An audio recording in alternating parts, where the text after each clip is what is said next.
जेव्हा ही दुर्दैवी घटना घडली, ऐका थोडंसं माझं.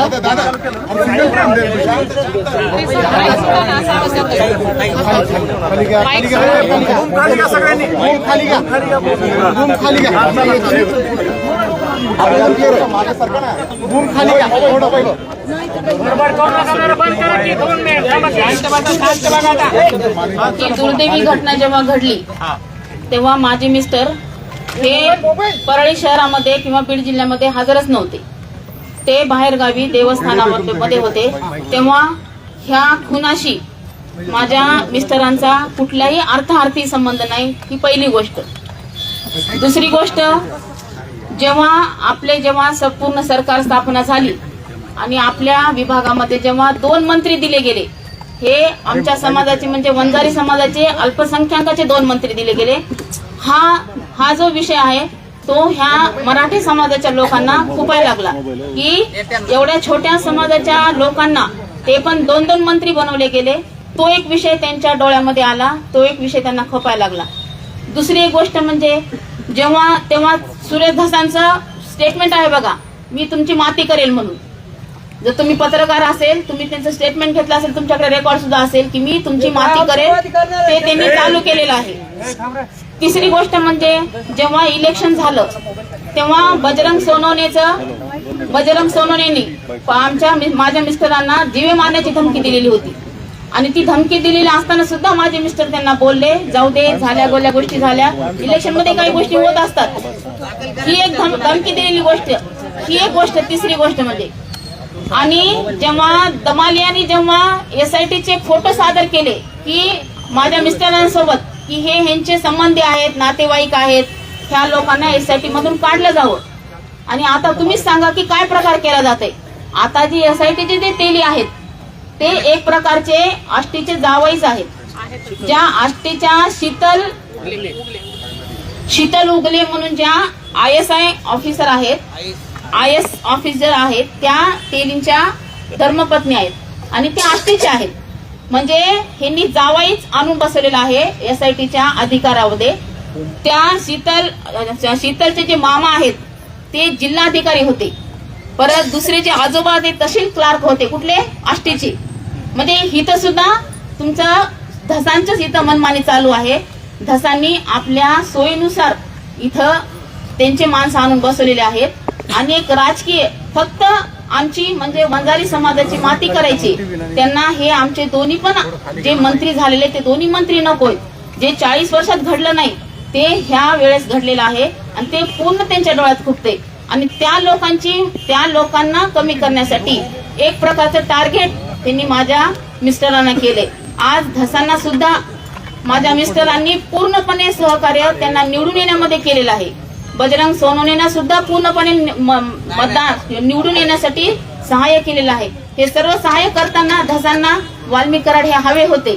पण आता जेव्हा ते निवडून आल्याच्या नंतर त्यांची काही गोष्टी होत्या की त्यांना सुरेश धसांना त्यांच्या काही इच्छा होत्या, त्यांच्या ज्या काही इच्छा होत्या की मंत्री होण्याच्या किंवा तुमचं काही पालकमंत्री वगैरे होण्याच्या ज्या काही इच्छा होत्या त्या त्यांच्या पूर्ण झाल्या नाहीत. आणि त्यांनी टार्गेट आपल्या 2 मंत्र्यांना करण्यासाठी, त्यांनी त्या 2 मंत्र्यांना संपवण्यासाठी अगोदर वाल्मिक अण्णांना संपवणं गरजेचं आहे.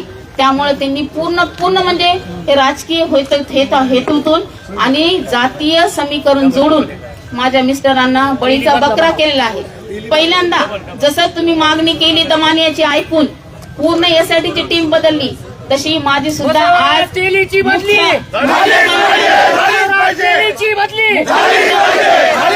SITचे प्रमुख बसवणार, तेलीची बदली. मुख्यमंत्र्यांना माझी विनंती आहे की त्यांनी सुद्धा हे जे धसचे जे नातेवाईक आहेत, जे त्यांनी आज SITच्या ह्याच्यावर आणून बसवलेले आहेत, ते पूर्णला पूर्ण 8 लोक बदलून तिथं व्यवस्थित जे कायदा सुव्यवस्था जे सांभाळणार नातेवाईक तर नकोच तिथं, कोणाचेच नातेवाईक नको तिथं. तरी CM साहेबांनी ह्याच्यामध्ये लक्ष घालून जे काही व्यवस्थित आहे त्या व्यवस्थितपणा त्यांनी करावा. आणि एकमेकांचं सांगून जे माझ्या नवऱ्यावर खोटे आरोप करून म्हणजे कुठंतरी कसं तरी धागा जोडून जे आज SITचे लोक आहेत किंवा GCIDचे लोक आहेत ते काही करू शकतात। आज कायदा त्यांच्या हातात आहे, ते कुठलाही संदर्भ कुठेही जोडून त्याचा एखाद्या व्यक्तीला बळीचा बकरा करू शकतात आणि तोच प्रकार माझ्या नवऱ्यासोबत चालू आहे। तर माझी एवढीच इच्छा आहे की हे SITचे अधिकारी जे आहेत ते पूर्णपणे बदलले जावे। आज उद्याच्या उद्या ते जर नाही बदलले गेले आणि उद्या जर त्यांचं ऐकून जर माझ्या नवऱ्या उद्या कुठले गुन्हे दाखल झाले तर उद्या आम्ही आज निवेदनच दिल्यासारखं देत आहे की उद्या आम्ही पूर्ण रोडवर चक्काजाम उद्या करणार आहोत। आंदोलन सुरू राहणार आहे।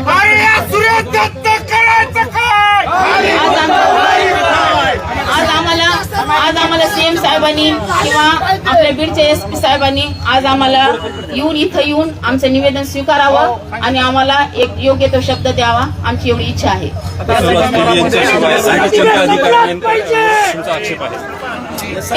त्यांनी ह्याच्यामध्ये राहूच नाही, त्यांच्या जागेवर त्यांनी दुसरा अधिकारी घ्यावा, त्यांना ह्या तपास अधिकाऱ्यावर नकोच येते आम्हाला ते, का तर ते पूर्ण त्यांचं पूर्ण। आणि परत एक दुसरी एक गोष्ट तुम्हाला ते CDR काढायची फार हौस आहे ना सगळ्यांचे मोबाईलचे, तर तुम्ही सुद्धा तेलींचे किंवा धसांचे ह्या 8-15 दिवसाचे काही संपर्क आहेत का ते CDR काढा, म्हणजे तुम्हाला समजेल की धसांचे फोन SITला किती गेलेत आणि SITचे फोन धसांना किती आलेत ते सुद्धा तुम्हाला समजेल आणि तुमच्या लक्षात येईल की इथं काय राजकारण सुरू आहे आणि काय नाही। फक्त एक छोटासा समाज म्हणून त्या समाजाला पुढे येऊ दिलं जात नाहीये। त्या समाजाला पूर्ण कथा आपला हा वंजारी समाज फक्त परळी पुरतं मर्यादित आहे आणि त्याला कसा परळीमध्ये दाबायचं, आजूबाजूला पूर्ण मराठा समाज आहे आणि त्यांनी पूर्णपणे प्लॅनिंग करून पूर्णपणे नियोजन करून माझ्या नवऱ्याला ह्याच्यामध्ये पूर्णपणे अडकवलेले। माझ्या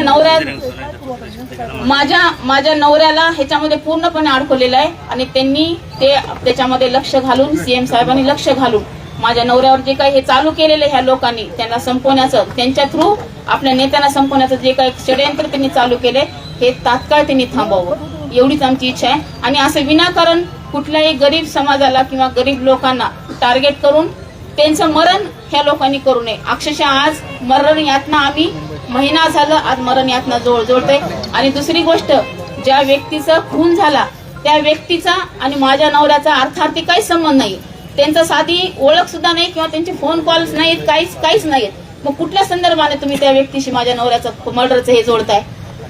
जे काही गुन्हा होता त्या गुन्ह्याचं सोडून आज तुम्ही त्या व्यक्तीच्या खुनाच्या आरोपामध्ये तुम्ही चौकशीसाठी थांबवून घेतायत, त्यांना त्या चौकशीसाठी अडवतायत, हे कुठल्या प्रकारे? त्यांची ओळख नाही, त्यांचा काही संदर्भ नाही, ते परळीच्या बाहेर कधी गेलेले नाहीत आणि तुम्ही केस सारख्या ठिकाणी मर्डर होतो त्या मर्डरचे संबंध तुम्ही आमच्याशी जोडताय, ही कुठली पद्धत आहे? का जोडताय? फक्त सुरेश धसच्या सांगण्यावरून हे केलं जाते आणि त्याच्या मागे सुरेश धसचं सर्वात मोठं कारण म्हणजे हे आमच्या 2 नेत्यांना त्यांना संपवायचंय, आमच्या समाजाला संपवायचंय, हेच फक्त त्याच्या मागचं कारण आहे। हे CM साहेबांनी सुद्धा ओळखून घ्यावं। आता त्यांच्याशिवाय तर मी कुणाला दाद मागू शकत नाही, आता जे काही करतील ते आता CM साहेबच करतील, व्यवस्थित लक्ष घालतील आणि मला न्याय देतील, एवढीच माझी इच्छा आहे। आजच्या आंदोलनाच्या मागण्या तेच होत्या की ते चुकीचं आज माझ्या मिस्टरांना जमानत मिळाली असती, आज माझ्या मिस्टरांना NCR मिळून आज जमानत झाली असती, आज त्यांच्यावर खंडणीच्या गुन्ह्यावर त्यांना आज जमानत भेटली असती किंवा MCR भेटला असता आणि त्याच्यातून आमची जमानत झाली असती, तर आज आम्हाला 302 मध्ये चौकशी करायची। 302चा आमचा काही संबंधच नाही ना, आम्ही 302 मध्ये नाहीच आहेत ना, मग आता चौकशी करायची म्हणत तुम्ही थांबून धरता, म्हणजे कोणाच्या सांगणार थांबून धरता? नाहीच आहे ना। मग SIT म्हणते ना आम्हाला 302 ची चौकशी करायला, मग तुम्ही 15 दिवस का केली नाही चौकशी? 15 दिवस केली का चौकशी तुम्ही SITची आपल्या 302 ची? तुम्हाला आधी चान्स होता ना 15 दिवस चौकशी, त्यावेळेला तुम्ही काहीच केलं नाही। आम्ही 302 मध्ये नाहीच आहेत ना, मग आता काहीतरी एखाद्याच्या सांगण्यावरून जर तुम्ही अधिकारी लोक असून सुद्धा जर एखाद्याच्या सांगण्यावरून जर तुम्हाला थांबवायचं आणि चौकशी करायची म्हणजे अजून परत जर माझ्या नवऱ्याला हे करून जर तुम्ही त्या चौकशीमध्ये त्याचे वेडे वाकडे जर फाटे फोडून जर माझ्या नवऱ्याला अडकवण्याचा प्रयत्न केला त्याच्यामध्ये 302 मध्ये, तर आम्ही पूर्ण रोडवर थांबल्याशिवाय राहणार नाही।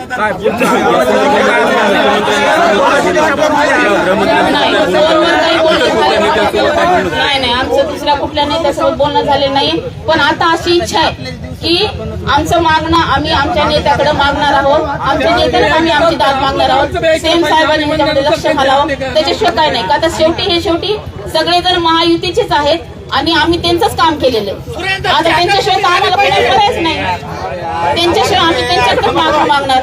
तर माझं एवढंच मागणं आहे की आम्ही पूर्ण दाद ही सीएम साहेबांनाच मागणार की ह्याच्यामध्ये माझ्या नवऱ्याला विनाकारण अडकू नका. तुमचं राजकारण जे काय करायचंय ते तुमचं तुम्ही तिकडं करा. आम्हाला त्या राजकारण काही घेणं देणं नाही किंवा काय नाही. माझा नवरा हा प्रामाणिकपणे तुमच्या युतीमध्ये असल्यामुळे सगळ्यांचं त्यांनी प्रामाणिकपणे काम केलेलं आहे. आता तुमच्या राजकारणासाठी तुम्ही माझ्या नवऱ्याचं बळी ह्याच्यामध्ये घेऊ नका. तुम्हाला काय करायचंय ते राजकारण तुम्ही तुमचं तिकडे मुंबईमध्ये बसून करा, नाही तर तिकडे त्या केसमध्ये बसून करा. पण माझ्या नवऱ्याचा ह्याच्याशी काही संबंध नाहीये. त्यानं फक्त प्रामाणिकपणे तुमच्या पक्षाचं काम केलेले, तुमचे माणसं बहुमतानं निवडून आलेले आणि त्याचं फळ म्हणून आज आम्हाला आम्ही छोटा समाज असल्यामुळे आज आम्हाला सरकारनं 2 मंत्री सुद्धा दिलेले आहेत. आणि त्याचं जळवणूक होणे, त्याचा तुम्हाला त्रास होत असल्यामुळे तुम्ही जर एखाद्या सामान्य लोकांना जर तुम्ही त्रास देत असाल तर ही फार चुकीची गोष्ट आहे. हे बरोबर नाही. हे तळतळाट तुम्हाला लागल्याशिवाय राहणार नाही.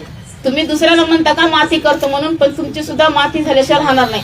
तुम्हाला जे काही तपास करायचे ते तुम्ही तपास करा. तुमची माती तेच की तुमची माती झाली, तुम्हाला काही सापडतच नव्हतं म्हणून तुम्ही तुमचे पाहुणे नातलग आणून बसवले आणि तुम्ही त्यांच्या लगाम स्वतःच्या हातामध्ये घेतल्या जाता आणि त्यांच्या स्वतःच्या ह्याच्याप्रमाणे तुमची मनमानी चालू आहे. हे गुन्हे दाखल कर, त्याच्यात ते गुन्हे दाखल कर, कुठून नाही कुठून धागा दोरा जुळायचा. माझा नवरा आज हा सगळ्या समाजाचं काम करत होता आणि ह्याला फोन केला आणि त्याला फोन केला आणि ह्याचा संबंध आहे. अरे तुमचे 100 लोकांना फोन असतात ना, ते काय सांगून करून कुठले गुन्हे येतात. स्वप्न पडलेलं असतं का हा व्यक्ती गुन्हा करेल, तो व्यक्ती गुन्हा करेल म्हणून. आज तो कुणाचाही कोणी आज इथे एवढे लोक बसलेले ते प्रत्येकाने सांगावं की अण्णांनी कोणी त्यांच्याकडे प्रश्न घेऊन आलेत आणि अण्णांनी त्यांचं काम केलेलं नाही. आज एक लोकांचे फोनवर असतील किंवा प्रत्यक्ष स्वरूपामध्ये असेल त्यांनी काम केलेले आणि त्याचा संदर्भ जर जोडून तुम्ही म्हणत असाल की तुम्ही गुन्हेगाराशी तुमचा संबंध आहे आणि तुम्ही ते गुन्हेगाराचे मास्टर माइंड आहेत, हे किती चुकीचं आहे. हे कोण सांगताय तुम्हाला? तुम्ही बाहेर बसून राजकारण करताय, मोठ्या अधिकाऱ्याला म्हणायला लावताय आणि आम्हाला गुंतवताय देशामध्ये. हे फार चुकीचं आहे. हे थांबायला पाहिजे. हे माझं सीएम साहेबाला कळकळीची विनंती की हे थांबवा. हे तुमच्या पक्षाचंच आहे, तुमचेच लोक आहेत हे सगळे आणि तुमच्याच सगळ्या लोकांचं हे राजकारण सुरू आहे. तर माझी कळकळीची विनंती आहे सीएम साहेबाला की माझ्या नवऱ्यानं प्रामाणिकपणे तुमच्या पक्षाचं काम केलेलं होतं आणि तुम्हीच ह्या ह्याच्यातून माझ्या नवऱ्याला बाहेर काढू शकता. एवढंच माझी मागणी आहे त्यांच्याकडे.